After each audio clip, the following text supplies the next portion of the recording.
Hello everyone. तो हम बात कर सकते हैं राइबोसोम की कि राइबोसोम में जो 70S 80S होता है, इसमें यस क्या है और इसका नाम 70S एंड 80S क्यों पड़ा। सबसे पहली बात तो ये कर लेते हैं कि राइबोसोम्स में एस क्या होता है। यस मीन्स अगर यस का मतलब देखा जाए तो उसे बोलते हैं स्वेड वर्ग यूनिट। हाँ, दिया गया है सेड वर्ग यूनिट। उसी तरीके से या तो उसे सेड वर्ग यूनिट कह सकते हैं या तो उसे सेडिमेंटेशन यूनिट। सेडिमेंटेशन का मतलब क्या होता है? सेडिमेंटेशन का मतलब होता है अवसादन। हिंदी की अगर इसकी बात की जाए तो इसको अवसादन कहते हैं। अब एक वैज्ञानिक थे जिनका नाम था स्वेडबर्ग। इन्होंने एक एक्सपेरिमेंट किया था। कहने का मतलब ये है कि राइबोसोम पर इन्होंने काम किया था और उन्होंने सेडिमेंटेशन करवाया था उस राइबोसोम का। तो कहने का मतलब ये है कि सबसे पहली बात स्वेडवर्ग ने एक इकाई दी थी। तो स्वेडवर्ग की जो एक स्वेडवर्ग इकाई होती है वो 10 की घात माइनस 13 सेकंड होती है। एक स्वेडवर्ग वर्ग बराबर 10 की घात माइनस 13 सेकंड।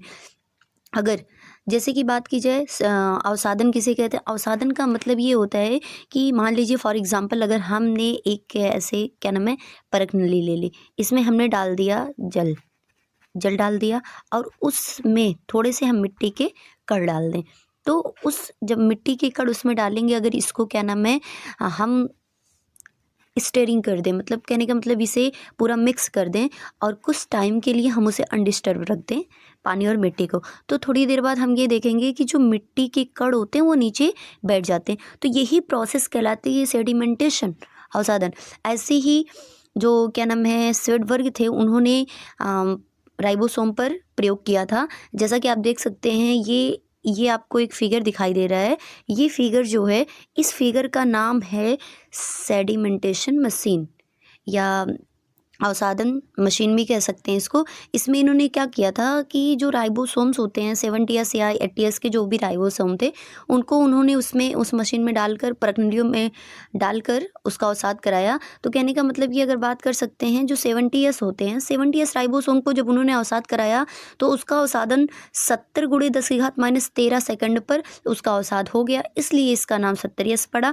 एंड जो 50 अलग अलग उन यूनिटों को उन्होंने अलग कर दिया। जैसा कि आपको पता है कि जो 70S प्रकार के राइबोसोम होते हैं उसकी एक यूनिट 50S की होती है और दूसरी यूनिट 30S की होती है। जब उन्होंने दोनों यूनिटों को अलग अलग करके सेडिमेंटेशन करवाया, अवसाद करवाया, तो वो 50 गुणे 10 की घात माइनस 13 सेकंड पर 50S यूनिट का अवसाद हो गया और 30S यूनिट का अवसाद 30 गुणे 10 का माइनस 13 सेकंड पर उसका अवसाद हो गया। इसी तरीके से उसका 70S का हुआ तो 70S राइबोसोम एंड 50S का 50 पे हुआ तो 50S राइबोसोम, ऐसे ही उसका नाम पड़ गया। इसी तरीके से सेम उसी तरह 80S राइबोसोम का जब उन्होंने सेडिमेंटेशन करवाया तो उसका 80 गुणे 10 घात माइनस 13 सेकंड पर उसका अवसाद हो गया, तो उसका नाम 80S पड़ा। फिर उन्होंने दोनों यूनिटों को लेकर अलग अलग कर 60S को एक बार लिया तो उसका अवसाद करवाया, उसका 60 गुणे 10 घात माइनस 13 सेकंड पर अवसाद हुआ। उसी तरीके से 40S को लिया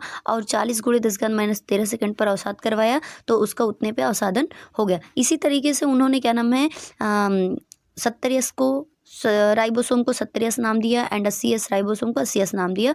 तो बहुत सारे स्टूडेंट इस बात को लेके कंफ्यूज रहते हैं कि जो 70S राइबोसोम है उसकी छोटी यूनिट 50 की होती है, 30 की होती है, 50 और 30 मिलकर 80 होता है, लेकिन 70S ही लिखा जाता है। तो वो क्या नाम है गणित के बेस पर जोड़ के नहीं लिखा जाता है कोई चीज़ें। वो कहीं ना कहीं स्वेड वर्ग जो थे उन्होंने अवसाद के बेस पे यूनिटों को कंबाइंड करके बताया है, जोड़कर बताया है। तो अगर वीडियो आपको अच्छी लगे तो लाइक कीजिएगा एंड चैनल को सब्सक्राइब कीजिए। Thank you.